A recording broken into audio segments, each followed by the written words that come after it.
People have spent centuries trying to understand the mechanics of storytelling. One academic claims he has it completely solved. Dr. Derek Cabrera argues that every story ever written, from ancient epics to modern cinema, is the result of just 4 cognitive patterns: D, S, R, and P. Literature is famously messy, a field where scholars spend lifetimes debating a single stanza. Cabrera, who has no formal training in the humanities, suggests these experts are simply overcomplicating a set of 4 basic rules. A close reading of his essay on fiction reveals a highly structured map for a self-contained corporate ecosystem. To understand how this enterprise functions, we'll take his 4-pattern system and apply it directly to the man who invented it. The first letter is D for distinction. In Cabrera's model, every story begins by separating an identity from an other, like the classic boundary between good and evil. He argues Shakespeare's Hamlet is just a D move, drawing a line between Hamlet, the identity, and Claudius, the other. Applying a D move to Cabrera himself charts his place in academia. He positions his identity as discoverer of thought, labeling critics as uncertified white belts. The second letter is S for systems, organizing parts into wholes. Cabrera applies this to the structure of massive novels like Tolstoy's War and Peace. He suggests Tolstoy's 1,200-page masterpiece was a failure of efficiency.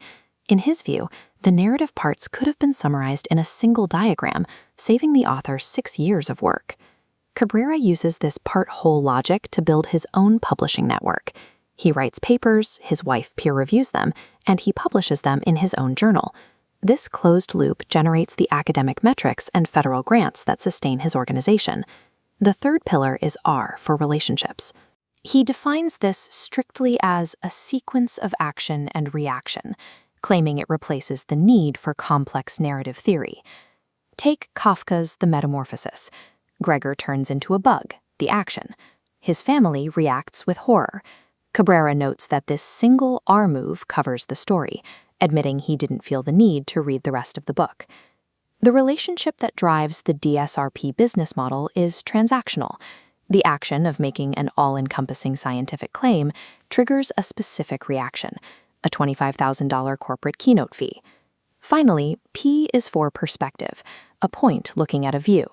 He uses Kurosawa's Rashomon, a film about the subjectivity of truth, to illustrate how multiple points can view the same event. This focus on perspective highlights Cabrera's own point of view. He compares his discovery of DSRP to historical figures like Alan Turing. To support this, he cites a registry that ranks him as one of the world's top systems thinkers. However, the registry is part of an organization he created, manages, and scores himself.